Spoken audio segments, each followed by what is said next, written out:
ತಾಯಿ ತನ್ನ ಮಗುವಿನ ಲಾಲನೆ ಪಾಲನೆ ಮೂಲಕ ಪೋಷಿಸದಂತೆ ತಮ್ಮ ಮನೆಯ ಸುತ್ತಮುತ್ತ ನಾವು ಕೆಲಸ ಮಾಡುವ ಸ್ಥಳದಲ್ಲಿ ಸಸ್ಯಗಳನ್ನು ನೆಟ್ಟು ಪೋಷಣೆ ಮಾಡಿ ಪರಿಸರ ರಕ್ಷಣೆ ಮಾಡುವ ಮೂಲಕ ಮುಂದಿನ ಪೀಳಿಗೆಗೆ ಉತ್ತಮ ವಾತಾವರಣ ಕಲ್ಪಿಸಲಾಗುತ್ತದೆ ಎಂದು ಚಳ್ಳಕೆರೆ ತಾಲೂಕು ಜೆಎಂಎಫ್ಸಿ ನ್ಯಾಯಾಲಯದ ಹಿರಿಯ ಸಿವಿಲ್ ನ್ಯಾಯಾಧೀಶ ಶಿಲ್ಪಿ ನಂದಲ್ ಅವರು ಕರೆಯನ್ನ ನೀಡಿದರು. ಹೌದು, ಅವರು ನಗರದ ನ್ಯಾಯಾಲಯದ ಆವರಣದಲ್ಲಿ ಅರಣ್ಯ ಇಲಾಖೆ ವಕೀಲರ ಸಂಘ ಹಾಗೂ ನಗರಸಭೆ ಸಂಯುಕ್ತ ಆಶ್ರಯದಲ್ಲಿ ಏಕ್ ಮೇಡ್ ಮಾಕಿ ನಾಮ್ ಕಾರ್ಯಕ್ರಮದಲ್ಲಿ ಸಸ್ಯನ್ನ ನೆಡುವ ಮೂಲಕ ಉದ್ಘಾಟಿಸಿ ಮಾತನಾಡಿದರು.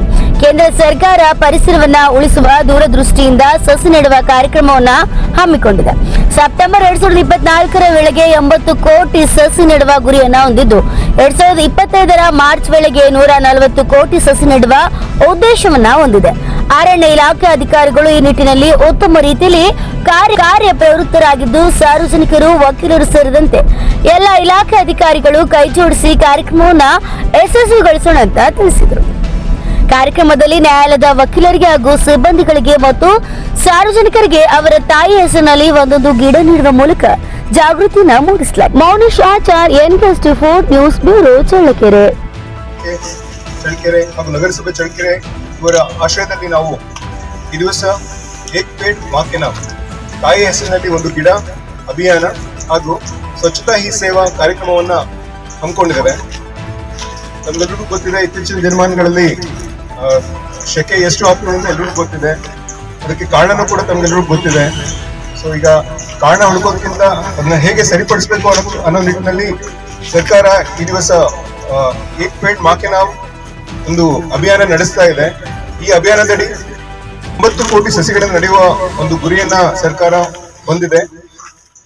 ಬರುವ ಮಾರ್ಚ್ 2025ರೊಳಗೆ 140 ಕೋಟಿ ಸಸಿಗಳನ್ನ ನೆಡುವ ಕಾರ್ಯಕ್ರಮ ಇದೆ. ಇದೊಂದು ಒಂದು ದೊಡ್ಡದಾದ ಕಾರ್ಯಕ್ರಮ. ನಮ್ಗೆಲ್ಲರಿಗೂ ಗೊತ್ತಿದೆ ನಮ್ಮ ಜನಸಂಖ್ಯೆ ಎಷ್ಟಿದೆ ಅಂತ ಹೇಳಿ.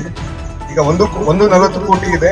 ಸೊ ಅಟ್ಲೀಸ್ಟ್ ಒಬ್ಬೊಬ್ಬರಿಗೆ ಹೆಸರಿನಲ್ಲಿ ಒಂದೊಂದು ಗಿಡ ಇರಲಿ ಅನ್ನೋ ಕಾರಣಕ್ಕೋಸ್ಕರ ಈ ಒಂದು ಅಭಿಯಾನ ನಡೀತಾ ಇದೆ. ಅರಣ್ಯ ಇಲಾಖೆಯವರು ಹಗಲು ರಾತ್ರಿ ಅದಕ್ಕೆ ಈ ಟಾರ್ಗೆಟ್ ಏನಿದೆ 80 ಕೋಟಿ ಸಸಿಗಳು ನೆಡುವ ನಿಟ್ಟಿನಲ್ಲಿ ಅವರು ಕೂಡ ಬಹಳ ಶ್ರಮಿಸ್ತಾ ಇದ್ದಾರೆ. ಸೊ ಅದಕ್ಕೆ ಈಗ ಜೊತೆಯಾಗಿ ನಮ್ಮ ತಾಲೂಕು ಕಾನೂನು ಸೇವಾ ಸಮಿತಿ ಹಾಗೂ ಸಮಿತಿ ಕೂಡ ಈಗ ಒಂದು ಕಾರ್ಯಕ್ರಮದಲ್ಲಿ ಕೈ ಜೋಡಿಸಿದೆ. ಸೊ ಇವತ್ತು ನಾವು ಸಸಿ ವಿತರಣಾ ಕಾರ್ಯಕ್ರಮವನ್ನು ಕೂಡ ಇಟ್ಕೊಂಡಿದ್ದೇವೆ. ಎಲ್ರಿಗೂ ಕೂಡ ತಮಗೆ ಇಲ್ಲಿ ಸಸಿ ವಿತರಣಾ ಮಾಡಲಾಗ್ತದೆ. ಸೊ ಯಾರ್ಯಾರು ಬಂದು ನೀವು ಸಸಿ ತಗೊಳ್ತೀರಾ, ತಗೊಳ್ಳೋ ಟೈಮಲ್ಲಿ ನಿಮ್ಮ ತಾಯಿ ಹೆಸರನ್ನ ಹೇಳಿ ಆ ಸಸಿನ ತಗೊಂಡು ಹೋಗಿ ನಮ್ಮ ತಾಯಿ ಹೆಸರಿನಲ್ಲಿ ಅದನ್ನ ಬೆಳೆಸಿ ಅಂತ ಹೇಳಿಕ್ಕೆ ಬಯಸ್ತೇನೆ. ಕಾರ್ಯಕ್ರಮವನ್ನ ನಾವು ಹಮ್ಮಿಕೊಂಡಿದ್ದೇವೆ ಇಲ್ಲಿ. ಸೊ ಈ ದಿವಸ ಸ್ವಚ್ಛತಾ ಕಾರ್ಯಕ್ರಮದ ಅಧ್ಯಕ್ಷರಾಗಿ ನಮ್ಮ ವಕೀಲ ಸಂಘದ ಅಧ್ಯಕ್ಷರಾದ KM ನಾಗರಾಜ್ರವರು ಇದ್ದಾರೆ. ಮುಖ್ಯ ಅತಿಥಿಗಳಾಗಿ ಶ್ರೀಮತಿ ಹೇಮಾ ಮೇಡಮ್ ರವರು ಇದ್ದಾರೆ. ವಕೀಲ ಸಂಘದ ಉಪಾಧ್ಯಕ್ಷರಾದ ಪಾಲಯ್ಯರವರು ಇದ್ದಾರೆ. ಪ್ರಧಾನ ಕಾರ್ಯದರ್ಶಿಗಳಾದ ಸಿದ್ದರಾಜರವರು ಇದ್ದಾರೆ. ಖಜಾಂಜಿರವರಾದ ಶ್ರೀ ರುದ್ರಯ್ಯರವರಿದ್ದಾರೆ. ಹಾಗೂ ವಿಶೇಷ ಆಹ್ವಾನಿತರ ಅರ್ಪಿಸ್ತೇನೆ ನಾನು. ಈಗ ಔಪಚಾರಿಕವಾಗಿ ನಾವು ಇದು ಸಸಿ ವಿತರಣಾ ಕಾರ್ಯಕ್ರಮ ಮೊದಲು ಮಾಡ್ಕೊಳ್ತೇವೆ. ನಂತರ 1 ಗಂಟೆಗಳ ಕಾಲ ಶ್ರಮದಾನ ಕಾರ್ಯಕ್ರಮ ಇರುತ್ತದೆ. ನಾವು ಮೊದಲು ನಮ್ಮ ಪರಿಸರ ಸ್ವಚ್ಛವಾಗಿ ಇಟ್ಕೋಬೇಕು. ಸೊ ಅದಕ್ಕೋಸ್ಕರ ನಾವು ಮೊದಲಾಗಿ ನಮ್ಮ ನ್ಯಾಯಾಲಯದ ಆವರಣವನ್ನೇ ಇದನ್ನ ಸ್ಥಳವನ್ನ ಆಯ್ಕೆ ಮಾಡಿಕೊಂಡು ಇಲ್ಲಿ ಸ್ವಚ್ಛತಾ ಕಾರ್ಯಕ್ರಮವನ್ನು ಇಟ್ಕೊಂಡಿದ್ದೇವೆ. ತಾವೆಲ್ಲರೂ ಕೂಡ ಬಂದಿದ್ದೀರಾ. ಅಫಿಷಿಯಲ್ ಕೆಲಸ ಇದೆ ನಮ್ದು, ಆಮೇಲೆ ಮಾಡೋಣ ಅಂತ ಇದನ್ನ 1 ಅವರ್ ಎಲ್ಲರೂ ಕೂಡ ಶ್ರಮಪಟ್ಟು ಎಲ್ಲರೂ ಕೂಡ ನಮ್ಮ ಕ್ಯಾಂಪಸ್ನ ಸ್ವಚ್ಛತೆ ಗೊಳಿಸ್ಲಿಕ್ಕೆ ಎಲ್ಲರಿಗೂ ಕೂಡ ಈ ಮೂಲಕ ಕೇಳ್ಕೊಳ್ತೇನೆ. ಎಲ್ಲರೂ ಬಂದಿದ್ದೀರಾ, ಎಲ್ಲರಿಗೂ ಕೂಡ ಧನ್ಯವಾದಗಳು ಹೇಳ್ತೇನೆ. ವಿಶೇಷವಾಗಿ ಪತ್ರಕರ್ತರಿದ್ದೀರಾ, ತಮಗೂ ಕೂಡ ಈ ಕಾರ್ಯಕ್ರಮಕ್ಕೆ ಬಂದು ಇದ್ರ ಬಗ್ಗೆ ಪ್ರಚಾರ ಕೊಡ್ತಾ ಇದ್ದೀರಾ, ತಮಗೂ ಕೂಡ ನಾನು ಧನ್ಯವಾದಗಳು ಅರ್ಪಿಸ್ತೇನೆ. ಧನ್ಯವಾದಗಳು. ಬೆಳೆಸ್ತೀವಿ, ಕಾಯ್ತೀವಿ ಅಂತೀವಲ್ಲ, ಆ ದಿಶೆಯಲ್ಲಿ ಗಿಡಗಳನ್ನು ಕೂಡ ನಾವು ಕಾಪಾಡಬೇಕನ್ನೋ ಉದ್ದೇಶದಿಂದ ಸರ್ಕಾರದವರು ಬಹಳ ಯೋಚನೆ ಮಾಡಿ ಈ ಕಾರ್ಯಕ್ರಮಕ್ಕೆ ಹೆಸರು ಇಟ್ಟಿದ್ದಾರೆ. ಆ ಹೆಸರಿಗೆ ಸಾರ್ಥಕ್ಕೆ ಆಗಬೇಕಂದ್ರೆ ನಾವು ತೆಗೆದುಕೊಂಡು ಹೋಗ್ತಕ್ಕಂಥ ಗಿಡಗಳನ್ನು ಅಷ್ಟೇ ಜೋಪಾನವಾಗಿ ಬೆಳೆಸಬೇಕು, ಉಳಿಸ್ಬೇಕು. ಆಗ ಮಾತ್ರ ಸಾಧ್ಯ ಆಗ್ತದೆ. ಇಲ್ಲದ್ರೆ ಏನಾಗ್ತದೆ, ನಾವು ತಗೊಂಡೋಗೋವರೆಗೂ ಮಾತ್ರ ಗಿಡ ಇದ್ದು ಆಮೇಲೆ ತಗೊಂಡೋಗಿ ಎಲ್ಲ ಕೈ ಬಿಡೋದಾದ್ರೆ ದಯವಿಟ್ಟು ಅಂತ ತಗೊಂಡೋಗೋದು ಬೇಡ. ಅವ್ರು ಏನು ಡಿಪಾರ್ಟ್ಮೆಂಟ್ನವರು ಅಥವಾ ಯಾರೋ ತಗೊಂಡೋಗ ನೀಟಾಗಿ ಇಡ್ತಾರೆ ಅಂತ ನನ್ನ ತಗೊಂಡೋಗ್ತಕ್ಕಂಥ ಪ್ರತಿಯೊಬ್ಬರು ಕೂಡ ಆ ಗಿಡಗಳನ್ನು ಹೆಸರಿಗೆ ತಕ್ಕನಾಗೆ ನಮ್ಮ ತಾಯಿಯಷ್ಟೇ ಪ್ರೀತಿಸ್ತೀನಿ ಅನ್ನೋ ನಂಬಿಕೆ ಮೇಲೆ ಆ ದೃಢವಾದಂಥ ಈಗೇನು ಪ್ರತಿಜ್ಞೆ ಮಾಡಿದ್ವಿ ಆ ಪ್ರತಿಜ್ಞೆ ಆಧಾರದ ಮೇಲೆ ಕೂಡ ನಾವು ಕೆಲಸ ಮಾಡಬೇಕು, ಅದನ್ನು ಬೆಳೆಸ್ತೀವಿ ಅನ್ನೋ ನಂಬಿಕೆಯನ್ನು ಕೂಡ ಆಶ್ವಾಸನೆಯನ್ನು ಕೂಡ ಆ ಒಪ್ಪಿಗೆಯನ್ನು ನಾನು ಎಲ್ಲರ ಮಧ್ಯೆ ಹೇಳೋದು ಇಷ್ಟಪಡ್ತೀನಿ. ಮೊದಲನೇದಾಗಿ ಈಗ ತಾನೇ ಹೇಳ್ದಂಗೆ ಮನುಷ್ಯನಿಗೆ ಸಂತೋಷ ಸಿಗ್ತಕ್ಕಂಥದ್ದು ಮೊದಲನೇದಾಗಿ ತಾನು ಸ್ವಚ್ಛವಾಗಿದ್ದಾಗ ಮಾತ್ರನೇ. ಸಹಜವಾಗಿರ್ತಕ್ಕಂಥದ್ದು. ಬಹುಶಃ ಆ ಕಾರಣಕ್ಕೋಸ್ಕರನೇ ನಾವು ಮೊನ್ನೆ ಮೀಟಿಂಗ್ ಮಾಡಿದಾಗ ಕೂಡ ಸಾಹೇಬ್ರು ಅದನ್ನೇ ಹೇಳಿದ್ರು, ವರ್ಕಿಂಗ್ ಡೇಸಲ್ಲಿ ನಾವೇನಾದರೂ ಈ ಶ್ರಮದಾನ ಕಾರ್ಯಕ್ರಮನ 1 ಅವರ್ 10 ಗಂಟೆಯಿಂದ 11 ಗಂಟೆವರೆಗೆ ಮಾಡಿದ್ರೆ ನಮ್ಮ ಕೆಲಸ ಸ್ಟಾರ್ಟ್ ಆಗೋದೇ 10 ಗಂಟೆಗೆ ಆಗಿರುತ್ತೆ. ಬಿಸಿಲಾಗಿ ಹೋಗಿ 1 ಅವರ್ ನಾವು ಏನಾದ್ರು ಇಷ್ಟು ಕೆಲಸ ಮಾಡಿ ನೀವು ಆಫೀಸ್ನಾಗ ಕೂತ್ಕೊಂಡ್ರೆ ಕೆಲಸ ಮಾಡೋಕ್ಕೆ ಸಾಧ್ಯನೇ ಆಗಲ್ಲ. ವಕೀಲರಿರ್ಬೋದು, ಸ್ಟಾಫ್ ಇರ್ಬೋದು, ಸಾಯಂಕಾಲದವರೆಗೂ ಅದ್ರಲ್ಲಿ ಹೆಂಗೆ ನೀವು ಕೆಲಸ ಮಾಡೋಕ್ಕೆ ಸಾಧ್ಯ ಆಗ್ತದೆ? ಸೊ ಆ ಕಾರಣಕ್ಕೋಸ್ಕರನೇ ನಾನು ವರ್ಕಿಂಗ್ ಡೇ ದಿವಸನೇ ಕೆಲಸ ಮಾಡಿದ್ರೆ ಇದು ಮುಗಿದ ನಂತರ ಕೆಲವೇ ಗಂಟೆ ಕೆಲಸ ಮಾಡಿ ಮತ್ತೆ ನಾವು ಫ್ರೆಶ್ ಆಗಕ್ಕೆ ಅನುಕೂಲ ಆಗುತ್ತೆ. ಇದು ಮುಂದಾಲೋಚನೆ. ಈ ಮುಂದಾಲೋಚನೆಗಳನ್ನು ಎಲ್ಲಿವರೆಗೂ ತಗೊಳ್ತಾರೆ ಅಲ್ಲಿವರೆಗೂ ಕೂಡ ಇಂಥ ಕಾರ್ಯಕ್ರಮಗಳು ಯಶಸ್ವಿ ಆಗ್ತವೆ ಅನ್ನೋದಕ್ಕೆ ನಮ್ಮ ಕೋರ್ಟಿನಲ್ಲಿ ನಡೀತಕ್ಕಂಥ ಇವತ್ತಿನ ಕಾರ್ಯಕ್ರಮನೇ ನಿದರ್ಶನ ಅಂತ ನನ್ನ ಅಭಿಪ್ರಾಯ. ಆ ಕಾರಣದಿಂದ ಸ್ವಚ್ಛತೆ ಮತ್ತು ಗಿಡ ನೆಡ್ತಕ್ಕಂಥದ್ದು ಎರಡೂ ಕೂಡ ಅಭಿವೃದ್ಧಿಗೆ ಕಾರಣ. ಪರಿಸರ ಮತ್ತು ಪ್ರತಿಯೊಬ್ಬ ವ್ಯಕ್ತಿ ಕೂಡ ಸ್ವಚ್ಛತೆ, ಪರಿಸರ ಸ್ವಚ್ಛವಾಗಿದ್ದ ಮಾತ್ರ ಸಾಧ್ಯ. ಅದಕ್ಕೋಸ್ಕರ ಮೊದಲು ಸಂತೋಷ ಎಲ್ಲಿಂದ ಸ್ಟಾರ್ಟ್ ಆಗಬೇಕಂದ್ರೆ ನಾನು ಸಂತೋಷವಾಗಿದ್ದರೆ ನನ್ನ ಮನೆ ಸಂತೋಷವಾಗಿದ್ದರೆ ನನ್ನ ಏರಿಯಾ, ಊರು, ದೇಶ ಅಂತ ಅದಕ್ಕೋಸ್ಕರ ಹೇಳಿದರೆ ವಿನಃ ಎಲ್ಲದನ್ನು ನಾನು ಹೋಗಿ ಇಡೀ ದೇಶನೆಲ್ಲ ಸಂತೋಷವಾಗಿರ್ತೀನಿ ಅಂದ್ರೆ ಅದು ಮೂರ್ಖತನ. ಮೊದಲು ನನ್ನಿಂದ ಆದರೆ ಇಡೀ ದೇಶನೇ ಇರ್ತಾನಂತ ನಂಬಿಕೆ ಮೇಲೆ, ದೃಢವಾದಂಥ ನಂಬಿಕೆ ಮೇಲೆ ಇಂಥ ಕಾರ್ಯಕ್ರಮವನ್ನು ಸರ್ಕಾರಗಳು ಜವಾಬ್ದಾರಿಯಿಂದ ಆ ಹೆಸರುಗಳನ್ನು ಕೂಡ ಅಷ್ಟು ಸುಲಭವಾಗಿ ಏನು ಕೊಟ್ಟಿಲ್ಲ, ಅದು ಸಾರ್ಥಕ್ಯ ಆಗ್ತದೆ. ಆ ಕಾರ್ಯಕ್ರಮನ ಬಹುಶಃ ಎಲ್ಲ ಇಲಾಖೆಗಳಲ್ಲೂ ಕೂಡ ಚಳ್ಳಕೆರೆನಲ್ಲಿ ಅಥವಾ ಬೇರೆ ಊರುಗಳಲ್ಲೆಲ್ಲ ಮಾಡಿದ್ದಾರೆ. ಆದರೆ ನಮಗನ್ಸುತ್ತೆ ಇವತ್ತು ಈ ನಮ್ಮ ನ್ಯಾಯಾಲಯದ ಆವರಣದಲ್ಲಿ ನಾವೆಲ್ಲರೂ ಮಾಡ್ತಕ್ಕಂಥ ಕಾರ್ಯದಷ್ಟು ವ್ಯವಸ್ಥಿತವಾಗಿ, ಭಾಳ ಲಿಮಿಟ್ ಆಗಿ, ಯಾವುದೇ ಟೈಮ್ ಕೂಡ 10 ಗಂಟೆ ಅಂದರೆ 10 ಗಂಟೆ ಕರೆಕ್ಟಾಗಿ ನಾವೆಲ್ಲರೂ ಸೇರಿದ್ದೀವಿ. ಈ ಏನು ಪಂಕ್ಚುಯಾಲಿಟಿಯನ್ನು ಕೂಡ ಬೆಳೆಸ್ತಕ್ಕಂಥ ಕಾರ್ಯಕ್ರಮವನ್ನು ಕೂಡ ಇದಾಗಿದೆ ಅಂತ ಹೇಳ್ತಾ ಈ ಕಾರ್ಯಕ್ರಮ ಸಂಪೂರ್ಣವಾಗಿ ಯಶಸ್ವಿಯಾಗಿದೆ.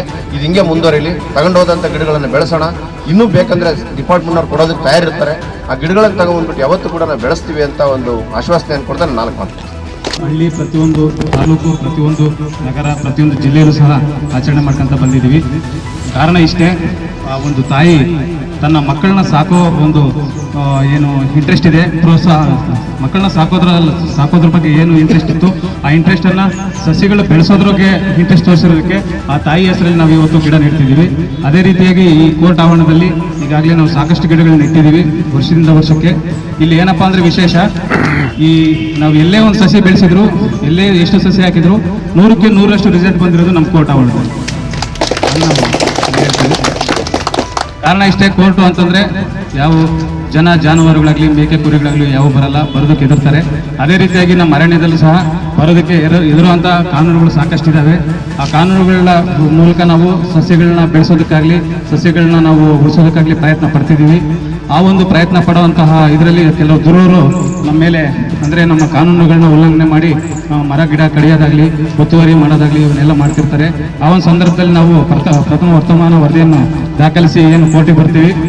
ಈ ಕೋರ್ಟಿಗೆ ಬಂದಂಥ ಸಂದರ್ಭದಲ್ಲಿ ಗೌರವಿತ ನ್ಯಾಯಾಧೀಶರು ಸಹ ನಮ್ಮ ಜೊತೆ ನಿಂತು ಆ ಒಂದು ನಾವು ಒಳ್ಳೆ ಕೆಲಸ ಮಾಡೋದಕ್ಕೆ ಸಪೋರ್ಟ್ ಮಾಡ್ತಾರೆ. ನನ್ನ ಈ ಒಂದು ಸಂದರ್ಭದಲ್ಲಿ ನಾನು ಆಶಿಸ್ತಾ ನನ್ನ 2 ಮಾತುಗಳು. ಸೊ ನಾನು ನಗರಸಭೆಯ ಪರವಾಗಿ ಸ್ವಲ್ಪ ಹೇಳಲಿಕ್ಕೆ ಇಷ್ಟಪಡ್ತೀನಿ. ಸೊ ಏನಾಗುತ್ತೆ ಅಂತಂದರೆ, ನಮ್ಮಲ್ಲಿ ಸಮಾಜದಲ್ಲಿ ಎಂಥ ವ್ಯವಸ್ಥೆ ಇದೆ ಅಂತ ಹೇಳಿದ್ರೆ, ಸಮಾಜದಲ್ಲಿರ್ತಕ್ಕಂಥ ಪ್ರತಿಯೊಬ್ಬರು ಇನ್ಕ್ಲೂಡಿಂಗ್ ಎಲ್ಲರೂ ಕೂಡ ನಮ್ಮ ಪೌರ ಕಾರ್ಮಿಕರ ಕರ್ತವ್ಯ ನಿಷ್ಠೆಯ ಬಗ್ಗೆ ಪ್ರಶ್ನೆ ಮಾಡ್ತಾರೆ. ಕಸ ತೆಗ್ದಿಲ್ಲ ಅಂತ, ನನ್ನ ಜವಾಬ್ದಾರಿ ಏನು, ನಾನೇ ಕಸ ಆಗದಿಲ್ಲ ಅಂತ ಯಾರು. ಸೊ ಇದೊಂದು ನಾವು ನಮ್ಮಲ್ಲಿ ಒಂದು ವಿಮರ್ಶೆ ಮಾಡ್ತಾರೆ. ಯಾಕಂದರೆ ಎಲ್ಲರೂ ಕಸ ಹಾಕಿರೋ ಫೋಟೋ ಹಾಕ್ತಾರೆ, ಎಲ್ಲರೂ ಕಸ ಹಾಕಿರೋದನ್ನ ತೋರಿಸ್ತಾರೆ, ಹೈಲೈಟ್ ಮಾಡ್ತಾರೆ. ಆದರೆ ಆಗ್ದವ್ರು ಯಾರು? ತಪ್ಪಲ್ವಾ? ಮನೆ ಮುಂದೆ ಗಾಡಿ ಬರುತ್ತಲ್ವಾ, ನಾವು ಗಾಡಿಯಲ್ಲಿ ಹಾಕ್ಬೇಕಿತ್ತಲ್ವಾ, ನಾವು ಗಾಡಿಯಲ್ಲಿ ಆಗದಲ್ಲೇ ಹೊರಕ್ಕೆ ನಮ್ಮ ತಪ್ಪಲ್ವಾ ಅನ್ನೋದನ್ನ, ತಪ್ಪು ಅನ್ನೋದನ್ನ ಯಾರು ತೋರಿಸೋದೇ ಇಲ್ಲ. ಅದಕ್ಕೆ ನಾವೇನು ಮಾಡ್ತೀವಿ, ಹೊಣೆಗಾರನೇ ಬೇರೆ ಯಾರನ್ನೋ ಮಾಡ್ತೀವಿ. ಅವನ ಕರ್ತವ್ಯದ ಬಗ್ಗೆ ನಾವು ಪ್ರಶ್ನೆ ಮಾಡ್ತೀವಿ, ಅವನು ಸರಿ ಮಾಡಿದೋ ಇಲ್ಲ ಅನ್ನೋದ್ರ ಬಗ್ಗೆ ನಾವು ಪ್ರಶ್ನೆ ಮಾಡ್ತೀವಿ. ಅದು ನನಗನ್ಸುತ್ತೆ ಸ್ವಲ್ಪ ನಾವು ಅದನ್ನು ವಿಮರ್ಶೆ ಮಾಡ್ಕೋಬೇಕು ಅಂತ. ಸೊ ನಮ್ಮಲ್ಲಿ ಏನಾಗುತ್ತೆ, ಸರ್ಕಾರಿ ವ್ಯವಸ್ಥೆಯಲ್ಲಿ 1,000 ಜನಕ್ಕೆ ಒಬ್ಬ ಪೌರ ಕಾರ್ಮಿಕನ ಪೂರ್ಣ. ಸೊ 72,000 ಜನ ನಮ್ಮ ಊರಲ್ಲಿದ್ದಾರೆ ಅಂದರೆ ನಮ್ಗೆ 72 ಜನ ಮಾತ್ರ ಪೌರ ಕಾರ್ಮಿಕರು ಇರ್ತಾರೆ. 72,000 ಜನ ದಿನದ 24 ಗಂಟೆಗೆ ಕಸ ಸಾಕ್ತಾ ಇರ್ತಾರೆ. ಸೊ ಅದನ್ನು 72 ಜನ ತೆಗಿಬೇಕು ಅಂತಂದರೆ ಆ್ಯಕ್ಚುಲಿ ಇದು ಸಾಧ್ಯವಾಗುವ ಮಾತಲ್ಲ ಅಂತ ಅನ್ಸುತ್ತೆ ನನಗೆ.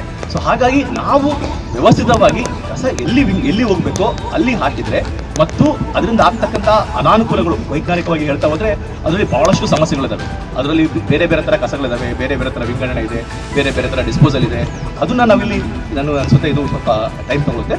ಬೇಡ, ಅಟ್ಲೀಸ್ಟ್ ನಾವು ಕಸವನ್ನು ಎಲ್ಲಿ ಬೇಕು ಅಲ್ಲಿ, ಮೋರಿಯಲ್ಲಿ, ಚರಂಡಿಯಲ್ಲಿ, ರಸ್ತೆಯಲ್ಲಿ ಹಾಕೋದು ಬಿಟ್ಟು ವ್ಯವಸ್ಥಿತವಾಗಿ ಹಾಕೋದ್ರ ಮುಖಾಂತರ ನಾವು ಈ ಭೂಮಿಗೆ, ನಮ್ಮ ಊರಿಗೆ, ನಮ್ಮ ದೇಶಕ್ಕೆ ಒಂದು ಏನು ಗಿವಿಂಗ್ ಬ್ಯಾಕ್, ವಾಪಸ್ ಕೊಡೋಂಥದ್ದು ಏನಾದರೂ ಇದ್ರೆ ಅದು ನಾವು ಗಲೀಜು ಮಾಡೋದು ಇರೋದು ಅಂತ ಹೇಳ್ಬಿಟ್ಟು ನಾನು ಮಾತು ಮುಗಿಸ್ತೀನಿ. ಎಲ್ಲರಿಗೂ ಸ್ವಚ್ಛವಾಗಿದ್ದರೆ ಗ್ರಾಮ ಸ್ವಚ್ಛವಾಗಿರುತ್ತೆ.